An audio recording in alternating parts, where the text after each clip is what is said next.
Olha, então vamos passar aqui para alguns elementos, né, que eu acho que são convergências suleadoras, né, que são eixos teórico-práticos presentes em diferentes experiências, né, do pensamento crítico e da pesquisa militante, né, e aí são conceitos, são categorias que foram sendo trabalhadas em diferentes experiências aí, principalmente a partir do século XX, né?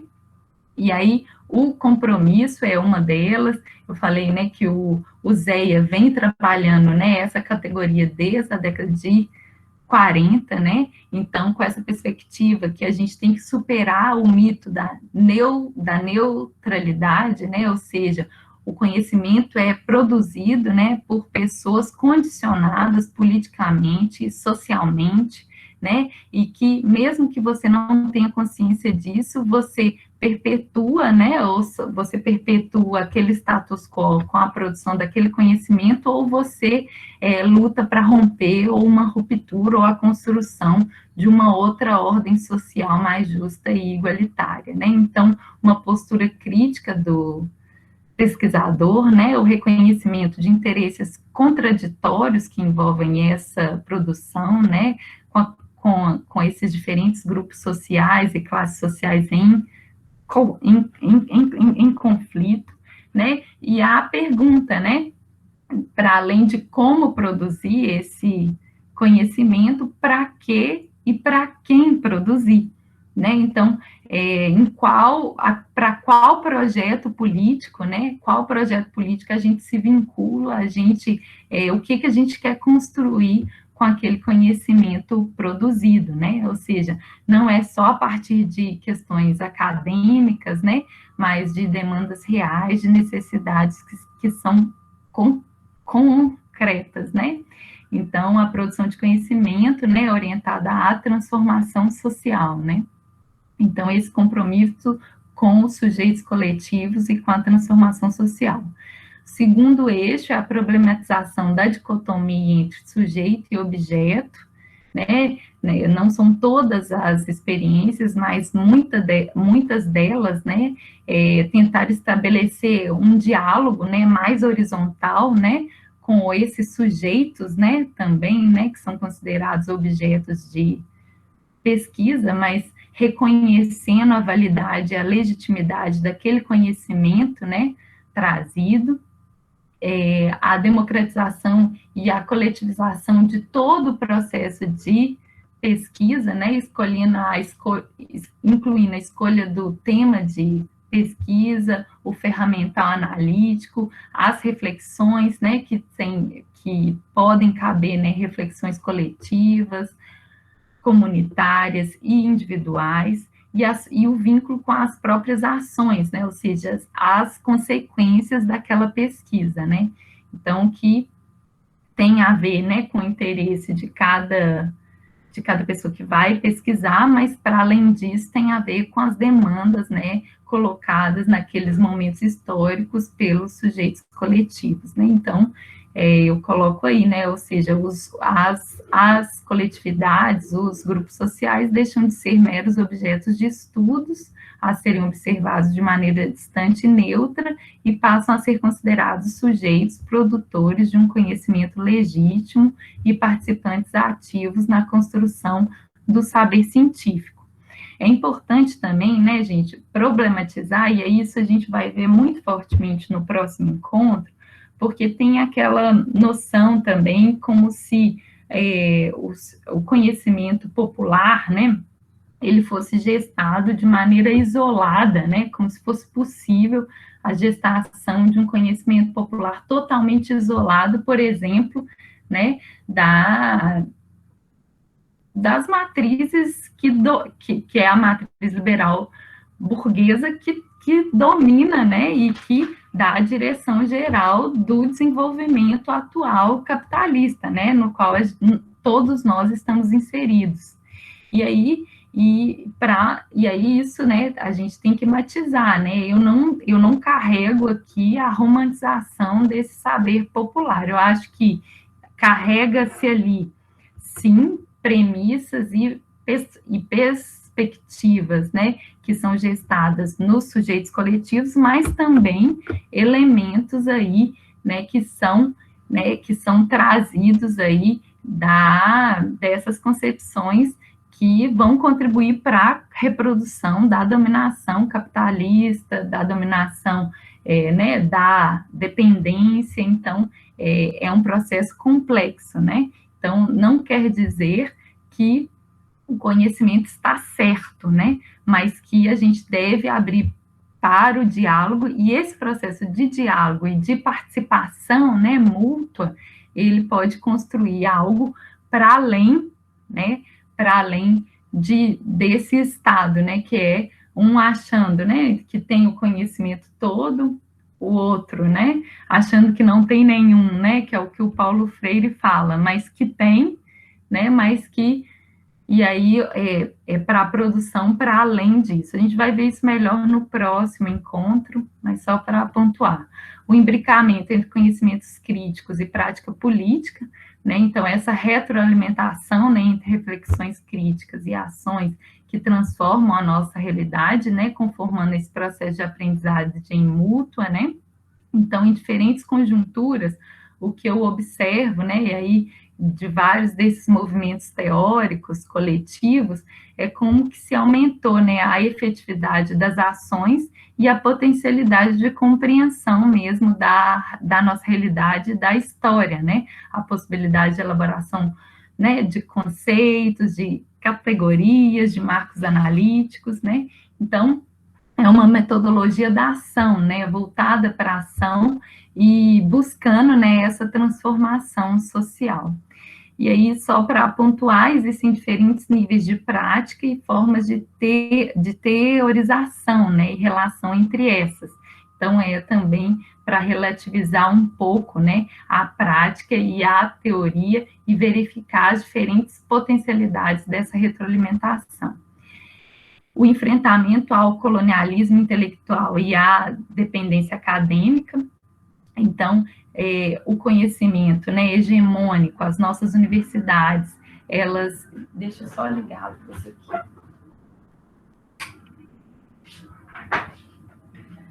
Ele está marcado, né, porque pelo que a gente chama de eurocentrismo, né, que é essa forma de entender a nossa realidade, né, e a nossa história através dos marcos, né, europeus, né, mas não só, também estadunidenses, mas que é essa tendência, né, e a necessidade de superar, né, a dependência acadêmica, ela dá conta dessas relações mais materiais e concretas através da qual se produz e se difunde o conhecimento, né? Então, tem a ver com a dinâmica Qualis, tem a ver com as revistas acadêmicas, tem a ver com as publicações, e como que naquele momento, né, naquele momento aí de construção, né, de um projeto nacional, se estimulou, né, e se efetivou a construção de circuitos regionais, né, de produção, circuitos alternativos de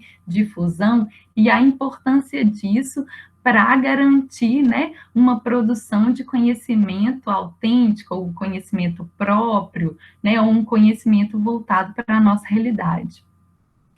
E aí, né, a trajetória do pensamento crítico latino-americano revela alguns caminhos, né? Então, é isso, a incorporação crítica e criativa de teorias e perspectivas europeias e estadunidenses, é isso, né, que eu tentei falar um pouco, tanto né, do historicismo, né, por exemplo, a filosofia da libertação é muito influenciada pelo historicismo, né, ou Guerreiro Ramos pela fenomenologia, né, e você tem um grande campo do marxismo também latino-americano, mas não só.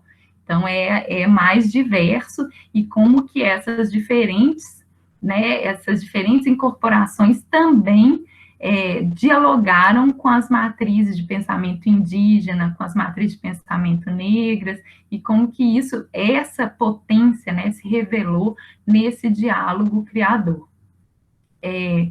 E aí o reconhecimento da trajetória criativa, do conhecimento também acadêmico latino-americano, né? Também não falar tudo, jogar tudo fora, e um olhar para a trajetória e as experiências históricas latino-americanas com reconhecimento dessas diferentes matrizes.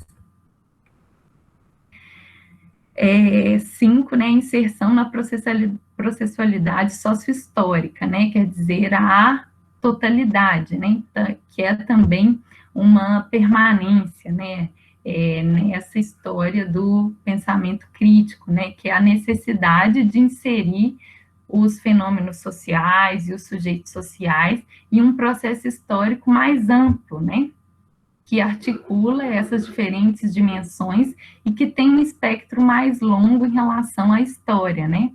Então, e conectar, né, e deixar, né, avançar um pouco para além, né, desse localismo, né, ou desse isolamento das partes dinâmicas desse todo mais amplo, né?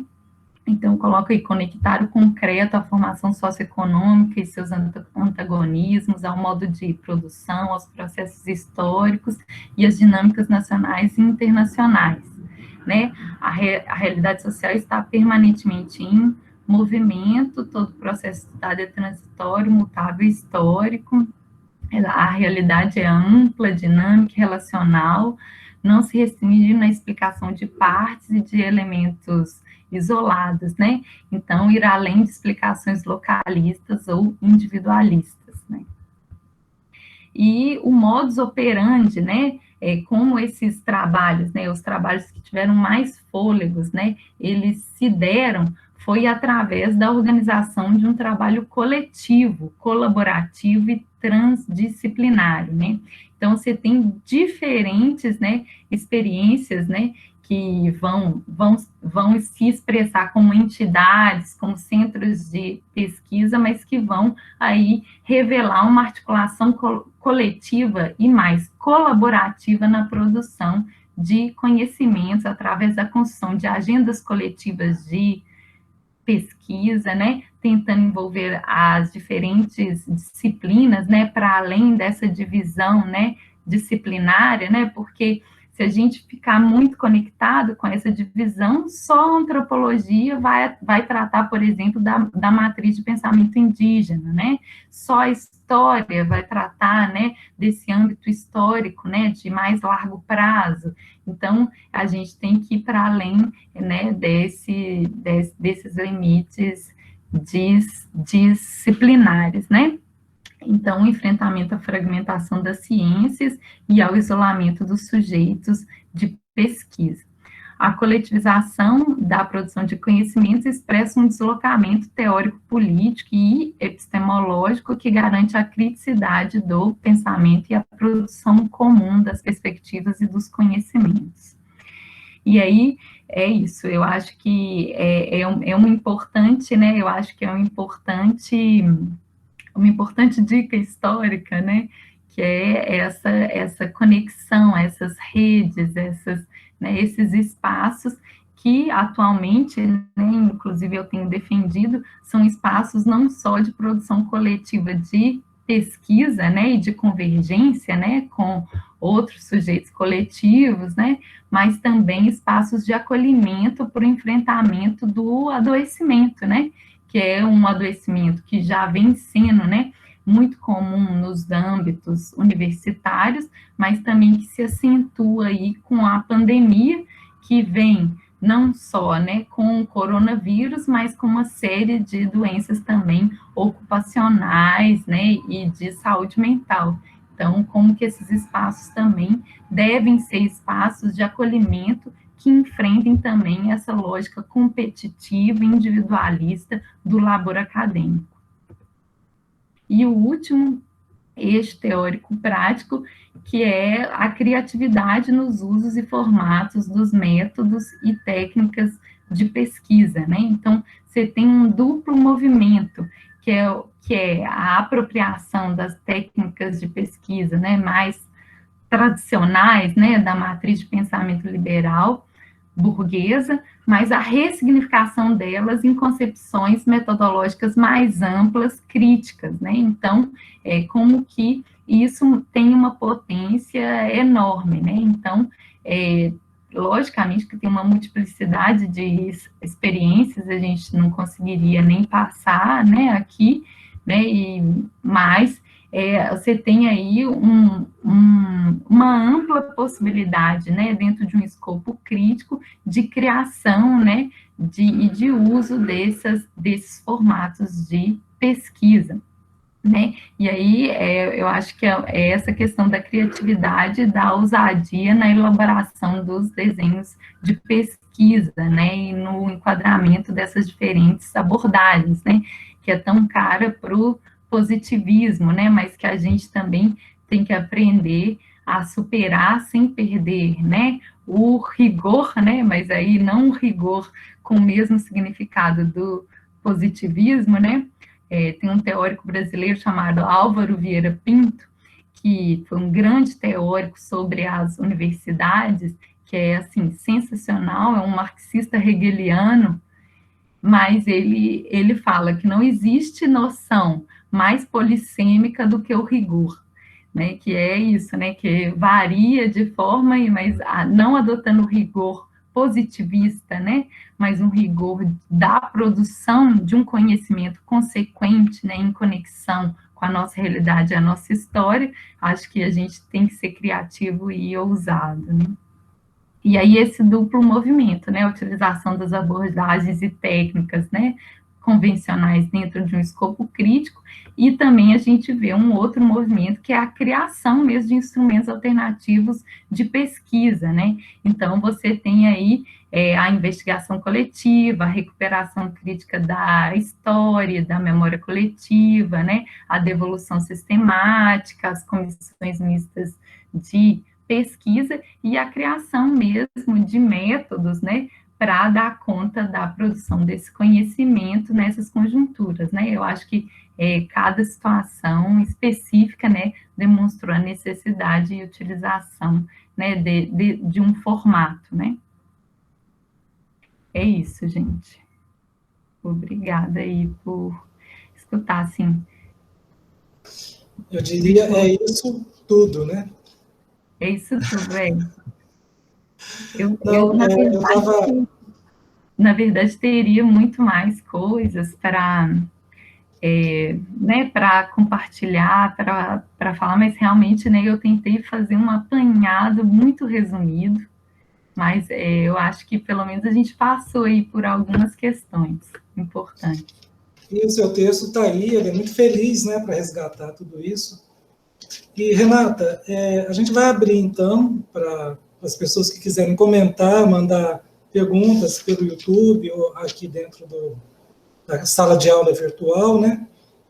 Mas eu queria comentar que, assim, eu estou maravilhado, né? Porque ontem o Wagner e eu escutávamos o Bruno Simões falar um pouco da América Latina, do maravilhamento realista e tal. Muito bonito. Então, por isso me vem a palavra um pouco, porque eu fico maravilhado com a sua capacidade de sobrevoar coisas tão complexas, mas, ao mesmo tempo, um sobrevoo denso, né? Porque não é uma coisa... Então, fico muito tocado mesmo aí com o modo como você vai nos apresentando raízes, né, do que a gente quer buscar sobre participação latino-americana. Então, primeiro, ressaltar essa gratidão mesmo, né? E, assim, já, né, colocando a palavra para girar, eu já junto uma questão que talvez se junte a outras questões que venham surgir agora, né, entre nós aqui, mas uma coisa pequena, assim, né, a revista Amauai Wazi, né, eu fiquei imaginando como é que é o corpo editorial de uma revista, né, com essa perspectiva, né, se tem corpo editorial, se não tem. Queria também que, se você falasse um pouco disso, que eu acho tão fundamental, né, que é a retomada crítica da historiografia. Porque eu lembro também de ter aprendido que, até a chegada dos europeus, a gente era uma idade média, né, crônica, né, e como isso faz toda a diferença para a gente entender a própria situação, o próprio lugar que a gente nasceu, vive, né? E por último, assim, se você comente um pouco como é que é, da perspectiva do que você vem construindo, uma certa apreensão que a gente faz da participação em pesquisas em geral, né? O que é isso, né?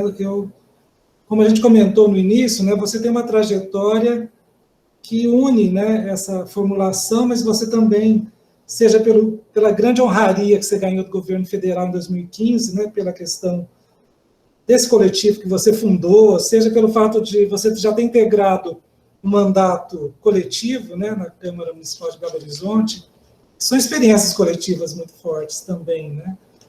E como é que fica essa perspectiva dessas apreensões que a gente faz, ou interpretações que a gente faz da participação em alguns dos nossos trabalhos acadêmicos, né?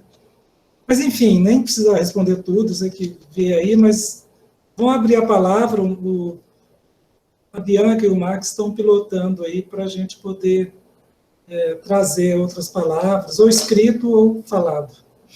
Então, gente, fique à vontade aí, vamos participar.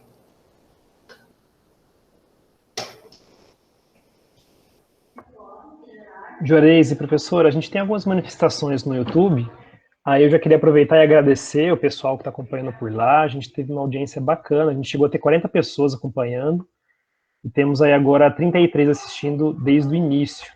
Aí se ninguém aqui for fazer questão, eu posso ler aqui duas perguntinhas que já surgiram. Uma é da professora Fátima, Maria Fátima Ferreira de Queiroz, a querida professora Fátima, que ela pede, Renata, se possível, comentar sobre a construção do Brasil, se considerando fora de Latinoamérica, inclusive discriminando os povos dessa região. Então, essa seria uma primeira questão. Se você quiser reagir, enfim, ou quiser que eu leia as duas, elas não são muito parecidas. Então, talvez eu ficaria com essa. Pode ler, eu acho que pode ler. Só repete a primeira questão. Sim. É possível comentar da construção do Brasil se considerando fora de Latinoamérica, inclusive discriminando os povos dessa região?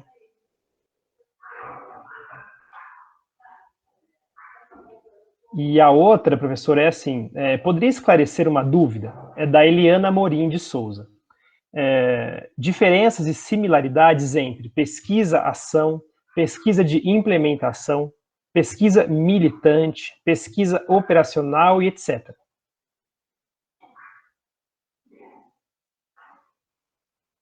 Por hora são essas manifestações. E alguns agradecimentos também e elogios à aula. Obrigada. Eu leio os agradecimentos também, elogios, para a Renata se nutrir um pouco.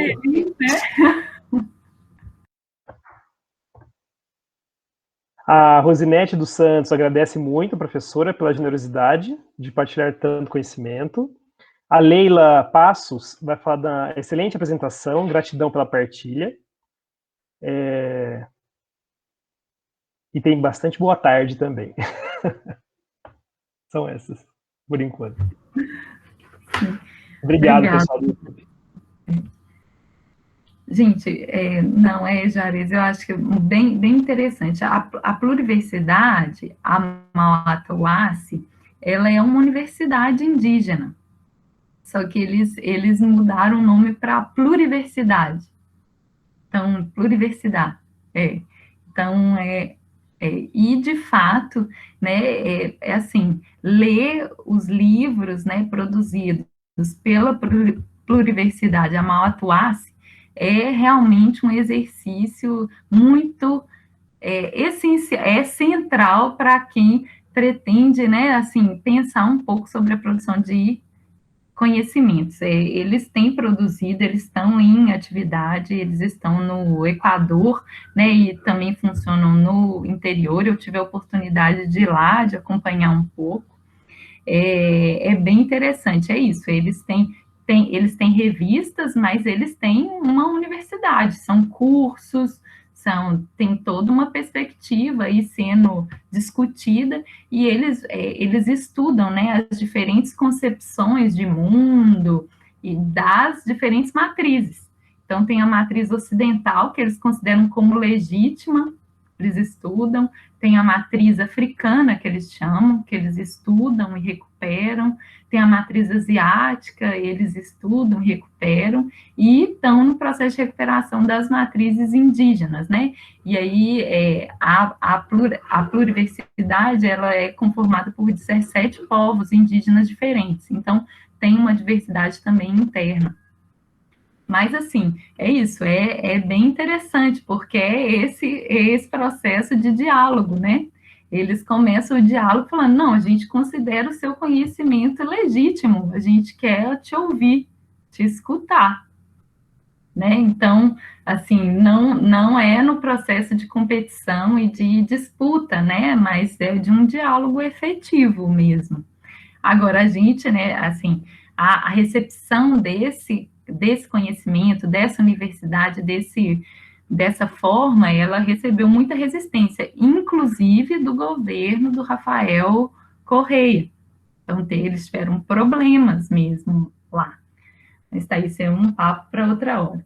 Esse momento, né, de revisão historiográfica, ele é fenomenal, eu acho que ele é fundamental também, porque ele reconta, né, a nossa história e vai ali desmistificar um pouco esse caminho, né, esse caminho como se era um feudalismo, a Idade Média, né, e a partir daí, né, o desenvolvimento, e como se a gente ali carregasse ainda um pouco de feudalismo e que a gente teria que avançar, né? E essa revisão, né, historiográfica, ela dá conta disso. Não, a gente desenvolveu um capitalismo sui generis.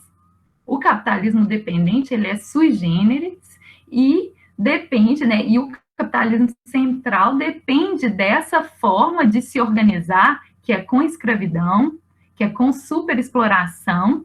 O capitalismo central depende dessa forma de organização capitalista. Então, não é que tem alguma coisa fora do lugar. Ele já se estrutura de forma patriarcal, com traços ainda mais fortes, né? Escravistas, patriarcais, né? Com uma superexploração combinada. Né? E aí ele se estrutura desde logo e continua assim. Então, esses trabalhos, eu gosto muito do Eric Williams, né, que ele é um trabalho emblemático que vai, né, aí defender essa compatibilidade entre capitalismo e escravidão, né, ele é de Trinidad Tobago, ele chega, inclusive, a ser presidente de Trinidad Tobago depois, porque ele se insere nos movimentos de libertação, e ele, né, como essa figura, né, e tudo, assim, né, emblemática, ele acaba sendo presidente lá por alguns anos, mas é fundamental. E aí tem vários outros, né, assim, dentro da América Latina, que fazem esse trabalho de revisão. E aí, e tem também, né, um resgate das nossas resistências. E aí, só para indicar, né, os jacobinos negros, que vai contar um pouco da história da Revolução Haitiana. Então, é bem importante, eu cito, né, o livro também no texto, é bem importante para também recuperar essas resistências da região. Sobre a pesquisa, né, sobre pensar na participação na pesquisa. É um debate longo, né, tentar pensar a pesquisa participante, as possibilidades de participação, mas eu acho que existe, assim, né, para não falar norte, né, mas falar sul, né, existe um sul a se buscar, que é esse processo de democratização da construção do processo de produção de conhecimento, né, então, da pesquisa, né, eu acho que esse deve ser, né, uma busca, né, mas não democratizar com qualquer pessoa, porque com certos setores sociais, as pesquisas sempre foram participativas, né? Então, com o mercado, com a burguesia, as universidades sempre se abriram para a participação. Agora, com os sujeitos coletivos, né, os grupos sociais que estão em luta ou que não são privilegiados dentro dessa ordem social, a universidade se abriu pouco, né, para a democratização democratização das agendas de pesquisa. Ou se abriu em certo momento, e esse processo, ele foi, por ele ser muito potente, ele foi arrasado pelas contra-insurgências. Então, eu acho que esse é um sul. Agora, existe toda uma discussão, né? Qual que é a possibilidade concreta, né? Como que os sujeitos lidam com os processos de pesquisa. Eu entendo que a gente, né, nós temos o que aportar para a compreensão da realidade, mas que esse processo ele pode ser dialogado, que os outros sujeitos também têm o que aportar, né? Então, a participação e o diálogo, eu acho que ele pode se dar em todos os processos. Agora, é isso, a gente vive uma conjuntura em que se parece, né, que qualquer forma de diálogo, né, com os sujeitos coletivos em qualquer resistência, parece quase que uma ofensa, né? Então, essa é a realidade que a gente vive atualmente. Então, acontece mas é um desafio, Juarez, eu acho que é um desafio colocado. Eu não tenho uma receita, né, como Paulo Freire fala, né, as experiências não se transplantam, elas se reinventam, mas eu acho que é possível, sim, pensar a participação em todas as etapas de pesquisa, e de forma dialogada, e com os sujeitos coletivos, com as resistências, em busca da construção desse conhecimento que contribua com a transformação social efetiva. Agora, é cheio de desafio o processo, porque não é fácil, né? Você tem aí uma realidade também de pesquisas que a gente chama de pesquisas extrativistas, né? Que são as pesquisas que vão aí nos sujeitos coletivos, que vão nesses territórios, simplesmente para extrair conhecimento e não querem se envolver em qualquer ação, não querem mal devolver aquele conhecimento, né?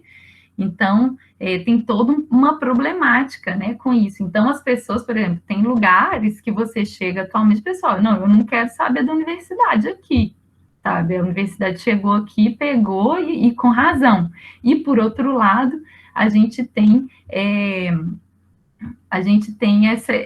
esse pensamento crítico que foi, né, que foi isolado, né, dos sujeitos coletivos aí pelas contra-insurgências e aí pelo neoliberalismo depois, mas que também se encastela e se isola aí das demandas reais e do diálogo com os movimentos sociais, com os sujeitos coletivos.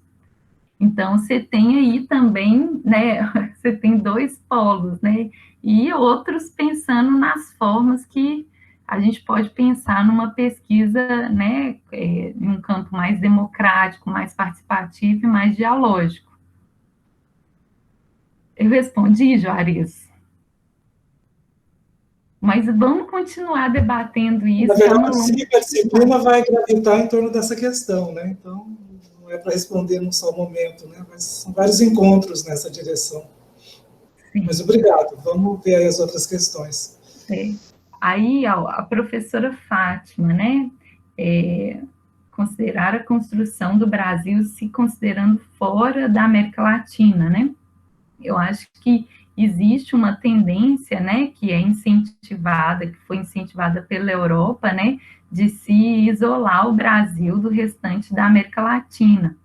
Mas, ao mesmo tempo, existem forças contraditórias, né, nesse caminho.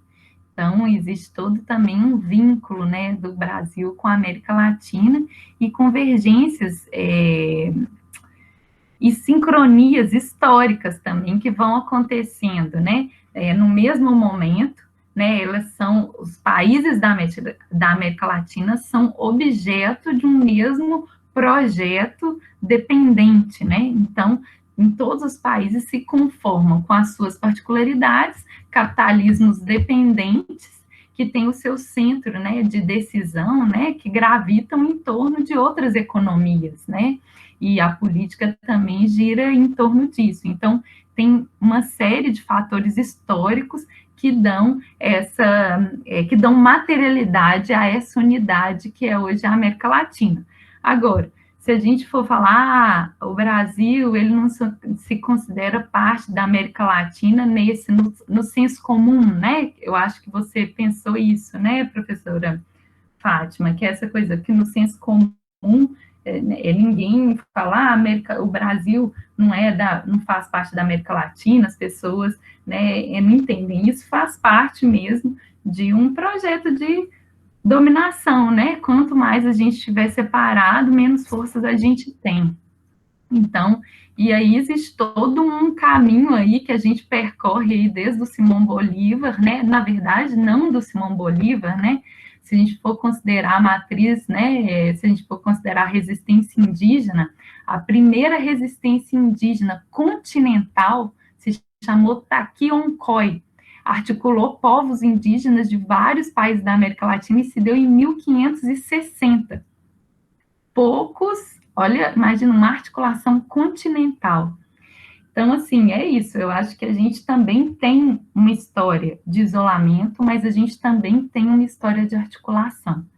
E é essa história, né, essa contradição que a gente vive, que a gente tem que alimentar em função, né, também baseado numa materialidade que a gente vive, né, de um projeto, um lugar no desenvolvimento capitalista mundial, que a gente compartilha. E a Eliane diferenciar, né, as diferenças e as similaridades entre diferentes tipos de pesquisa. Assim, tem algumas pesquisas que você citou que eu nem conheço. É pesquisa, não sei, mas assim, eu posso tentar, né, a gente pode, principalmente na próxima aula, que a gente vai tratar mais sobre pesquisação participativa, a gente pode tentar traçar algumas diferenças, mas assim, eu já te falo da pesquisa participante e da pesquisa militante, por exemplo, né, o que a gente tem considerado como uma diferença, né, a pesquisa participante, ela, lógico, abarca aí uma gama enorme de experiências diferentes, mas o que veio sendo feito é que os movimentos ou sujeitos coletivos participam de alguma etapa no processo de pesquisa e aí se produz aquele conhecimento. Agora, não necessariamente aquele pesquisador tem um compromisso com as ações, né, com as consequências daquele conhecimento produzido e não tem, né, o compromisso com esse projeto de transformação social, né, e superação aí das estruturas de opressão, né, mas a pesquisa participante, ela vem também tendo reinterpretações e ressignificações, né, por exemplo, Carlos Henrique Brandão, que é um dos grandes nomes da pesquisa participante no Brasil, ele vem falando que a pesquisa militante é a refundação política da pesquisa participante, né? Que ele vê com bons olhos, né? Que é um pouco fazer frente às apropriações liberais da participação na pesquisa, né? É um pouco isso. Então, eu tenho um texto do Brandão, que é bem interessante, que ele fala a participação na investigação. Eu ia pedir para repetir o nome do Brandão. É o Carlos Henrique Brandão. E aí ele vai falar, Carlos Rodrigues Brandão. Rodrigues, e aí ele vai falar. Hã? Eu acho que é Rodrigues. Oi? Carlos Rodrigues, eu falei Henrique. Loucura, Carlos Rodrigues Brandão. E aí ele vai falar sobre a participação, e aí ele vai falar como que mais importante do que a participação dos movimentos no processo de pesquisa é a participação política dos conhecimentos no desenvolvimento daquela luta social. E como que a participação política efetiva daquele conhecimento e daquele conhecimento produzido, se ele participa mesmo do desenvolvimento daquela luta social, daquele movimento social, ele já vem com um processo de diálogo em seguida. Então, ele é retroalimentado, né? É bem interessante esse texto. Depois vou passar o nome dele. Ele apresentou num congresso na década de 80. É muito bom. Depois eu posso procurar aqui e passar pelo... Então, é isso. Agora, a gente pode depois verificar. Eu já trabalhei muitos anos também com a pesquisação do Michel Tiolan, que aí é mais voltado para ações. Você tem ali concepções avançadas, mas mais voltado para ações mais pontuais, né? A pesquisa ali voltada para mediações de situações mais concretas, mais pontuais. Eu respondi assim, um pouco pesquisação, pesquisa participante, pesquisa militante. Mas também a gente pode conversar mais no próximo encontro. Renata, a gente está trabalhando, só um minutinho, Bianca, a gente está trabalhando com um teto de 7h15. Então, aí a Bianca vai trazer as questões aí do Nietzsche. Então, professora Renata, a gente tem alguns elogios aqui também. Também foi compartilhado, para quem não viu, alguns materiais aqui sobre as leituras que a professora estava falando, do Guerreiro Ramos, do Eric, do Bagu. E, por causa do tempo, eu vou direto às perguntas. A Marília, eu estive... Ah, não, desculpa, não é essa aqui, é a Beatriz. Gostaria de perguntar se a professora identifica diferenças da aplicação, apropriação, utilização da pesquisa participante militante nas ciências humanas em relação às ciências da saúde. E agora a Marília, na escrita da minha pesquisa, tenho colocado bastante falas de guios, mães e pais de santos, pajés e de outros detentores de saber. Entretanto, a estrutura da escrita acadêmica várias vezes inibe esse referencial, seja pelo próprio formato fala versus escrita, pela forma de fazer a referência bibliográfica, como criar fissuras. Aí vem mais alguns elogios. E o professor Alcides pede a palavra em seguida. Você prefere que ele faça o comentário dele, Renata, ou você responde primeiro? Bianca, eu acho melhor ele fazer primeiro, por causa do teto, né, que o Juarez falou. É melhor ele... Boa noite, Renata. Obrigado pela aula e pelas inquietações. Muito bom. Eu fiquei pensando na leitura do seu texto, e aqui você fala da contra-insurgência, né?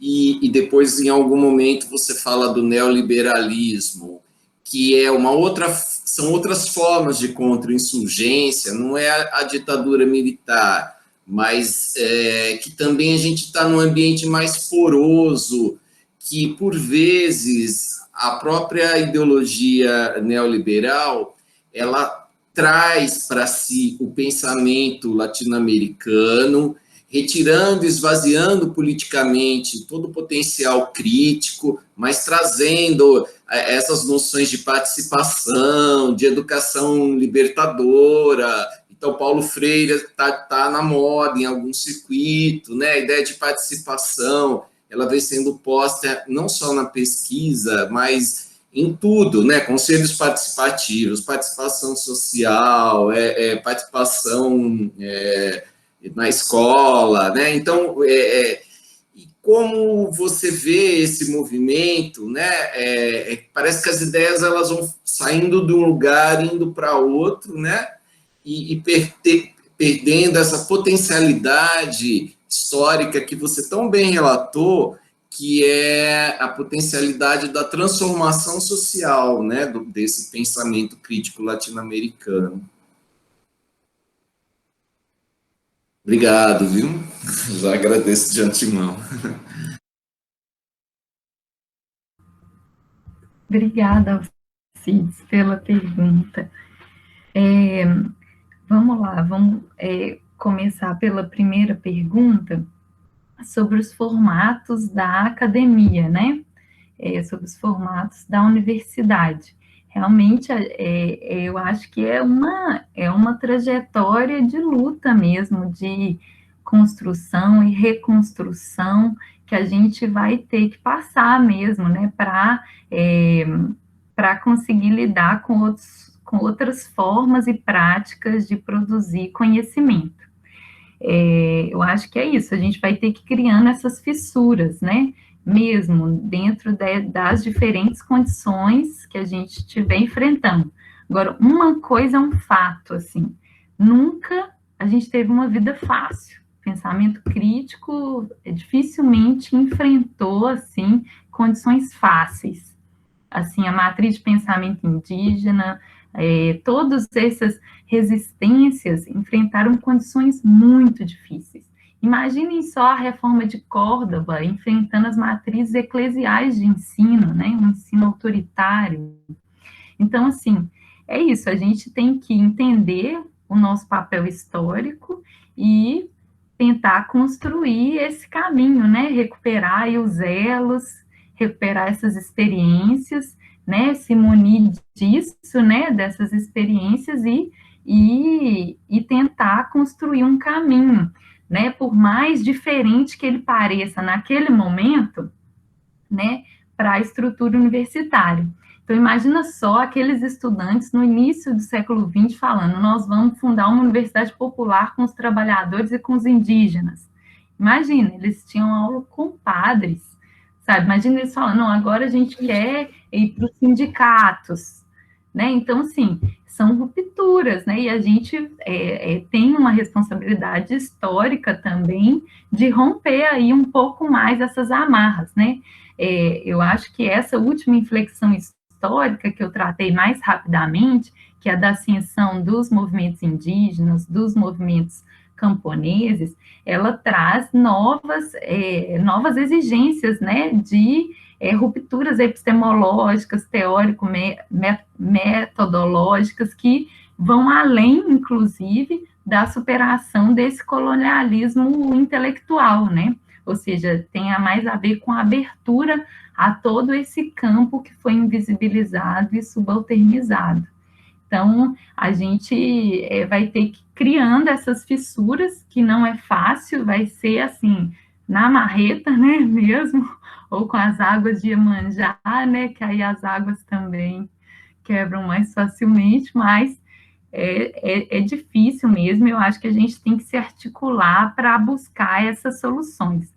Agora, tem algumas iniciativas, né? Então, por exemplo, tem iniciativas já de encontros, né, que aceitam a oralidade, pessoas inscreverem conhecimentos através de vídeo, né, vídeo sem ter que escrever, então, admitir, por exemplo, discutir essa questão da autoria, né, então, admitir, assim, conhecimentos mais coletivos, esses acúmulos, né, mais, assim, que não são, assim, de uma pessoa que escreve, mas, né, que expressam ali aquela coletividade, e eu acho que é isso, a gente tem que ir trabalhando, né, nessas possibilidades e começar a pensar formas, mas é isso, eu acho que você já está nesse caminho, né, do que o Juarez, né, o texto que o Juarez enviou, né, das cotas epistêmicas, né,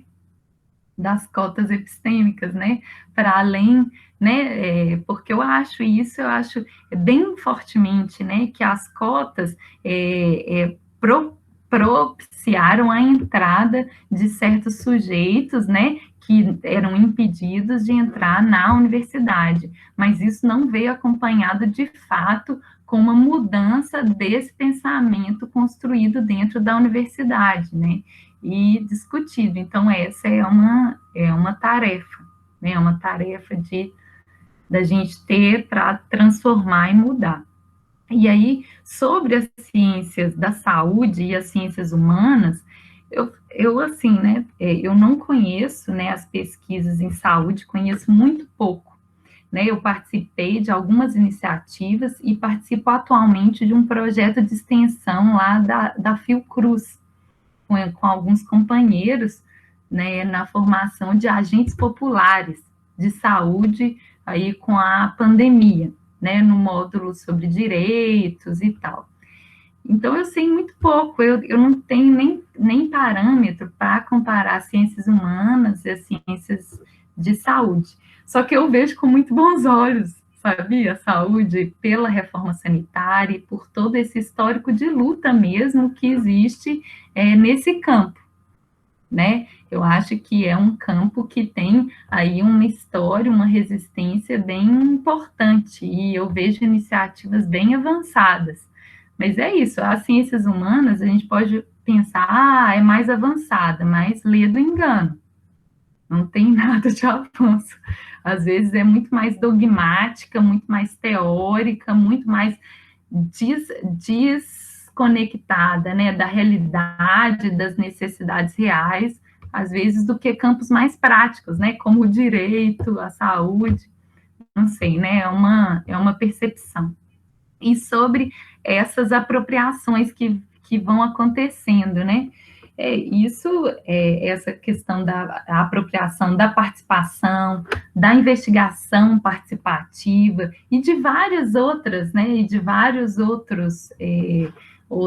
outras construções, né, que expressam, né, esses acúmulos cognitivos dos oprimidos, dos sujeitos coletivos em resistência, e que vão sendo apropriados por esses outros sujeitos. Assim, Alcides, eu acho que isso faz parte da luta mesmo, isso faz parte do conflito. A gente se apropria deles também, né, assim, né, aí eu cito alguns exemplos, né, por exemplo, a própria Revolução Haitiana, né, ela se apropria da dimensão ideológica da matriz de pensamento liberal burguesa, né, ou seja, a igualdade, a liberdade, a fraternidade, para falar, a gente quer materialidade, e de fato constrói, né, de fato constrói, e é um exemplo emblemático, mas aí tem vários outros, né, que a gente consegue. Agora, é isso, eu acho que faz parte desse processo reafirmar, né, o que a gente entende como participação, o que construir isso e para a luta, né, contra essas pessoas que visam esvaziar o conteúdo, né, o conteúdo político, o conteúdo crítico, né, desses mecanismos, categorias, né, é aquela história, né, o esvaziamento, né, a modulação da crítica, né, o esvaziamento de todo o conteúdo, assim, radical, de todo o conteúdo subversivo, né, para usar uma palavra que o Fausto Borda gosta, né, todo conteúdo subversivo se esvazia para ali modular, né, para fazer aquela crítica autorizada, né, a crítica autorizada, né, para limitar a crítica a um âmbito muito... E é isso, a gente tem que fazer uma contracorrente a esse processo, né, e reivindicar. Agora, a gente é bom nisso também, né, assim, eu acho que a gente é bom por fazer umas limonadas de uns limões bem azedos. Então, assim, eu acho que a gente tem que fazer, né, várias criações, né, a própria América Latina, né, a gente conseguiu, né, fazer uma boa limonada com a Pátria Grande, com todas, né, as lutas independentistas, né, com essa criação, né, para dominação. Eu acho isso bem importante, mas eu acho que é importante a gente se localizar também nessa luta, né, Alcides? A gente se localizar, porque também as pessoas vão se apropriando dessas palavras, aí outras vão entrando, entendendo que é uma coisa, mas a gente tem que se localizar nessa luta, né, e nesse processo, assim, de construção mesmo, né, epistêmica das categorias. E eu queria falar só a última coisa, é que né, essa trajetória do pensamento crítico, ela é muito rica, tem aí inúmeras experiências, mas tem muito ainda a se descobrir, sabe? Eu acho que tem muitas coisas a serem recuperadas, né, atualizadas, e eu vejo que existem muitas mulheres pensadoras, negros e negras, que a invisibilização sistemática atinge a todos, mas em especial alguns sujeitos e sujeitas. Então, como que é importante a gente continuar esse momento, né, de recuperação, né? Então, no campo da saúde coletiva, né, eu faço ideia, devem ter inúmeras experiências, né, sobre essas construções comunitárias, coletivas, né, em torno dessas concepções. É isso. Juarez, mais alguma pergunta, gente? Não sei, Bianca, Max. Olha, estou super agradecido, como eu disse, feliz. Eu acho que começamos o ciclo hoje, né? Continuamos a disciplina e temos a oportunidade de ter você na semana que vem, né? Um foco mais estreito aí no Orlando Fals Borda, mas com toda essa base que você compartilhou com a gente hoje, né? Então, nem dá vontade de acabar, mas a gente tem que fazer janta e tocar a vida. Eu sei que você tem filhos pequenininhos, né, inclusive, filhas. Então, muito obrigado, agradeço a todas e todos que estão aqui, que estão no YouTube. E terça-feira que vem, 5 da tarde, temos mais Renata aí para a gente conversar. Um abraço. Juarez, Diga. só lembrando para os alunos inscritos não esquecerem a lista de presença, tá? Que foi o link aqui na conversa. Beleza. Pessoal, um abraço então, boa noite para todas e todos. Até a próxima.